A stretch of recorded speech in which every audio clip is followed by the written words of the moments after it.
Ladies and gentlemen and everybody in between, I am back with somebody else's hair, and guess what? It is wine and wigs day. Clink, clink, clink, clink, clink.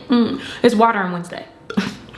I grew some hair, girl. Flaxseed and chia seeds, girl, olive oil, grape seed oil. I grew it in 24 hours. Obviously, I'm doing great and I'm in a good mood because I absolutely love this wig. And I want to say thank you to Hermosa Hair for providing this wig to me and sponsoring this video. I know I'll be talking for a long time and I'm trying not to do that today because I'm ready to get into this hair. This wig is 24 inches long and it is 220% density. When you pop the hood on this wig, you could see that this wig comes with one comb in the back, an elastic band that is attached. It also comes with the invisible pull string exclusively for this 360 lace frontal wig. Now,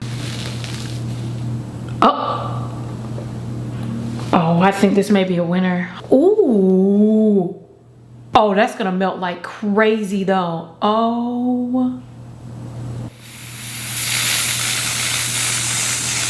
girl, look at that melt. Oh, that looks so good.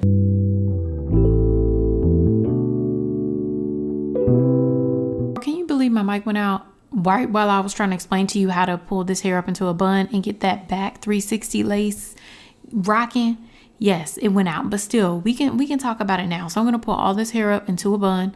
I was just over here talking to myself, so I'm just gonna pull it all up to the top of my head, and then we're gonna turn around and work on the back. So you're gonna grab those two invisible strings on the side, Invisibands, and you're gonna pull them taut until they scrunch up.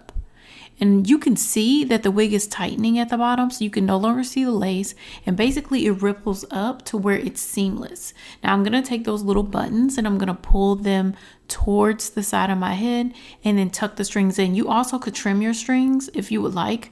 I wanted to keep mine long just in case. And I'm just gonna tuck it in to both sides. Pull that other side in to secure it. So you pull the button in to secure it, and then you tuck in your strings. Make sure you tuck them all in, but of course you can trim them if you would like, but just don't trim off too much because then you won't have nothing to work with. So now that it's all tucked in, look at how this looks in the back. And what I like to do is pull out some little mini baby hairs in the back. That makes it look so realistic, so seamless. You can't see the lace. I don't know who came up with this, but kudos to you. Look how cute that is. Look how it's seamless, girl. You can get that hair up off your neck, friend, girl. Sometimes you just want to pull your wig up without nobody seeing an elastic band. And now we can get into styling.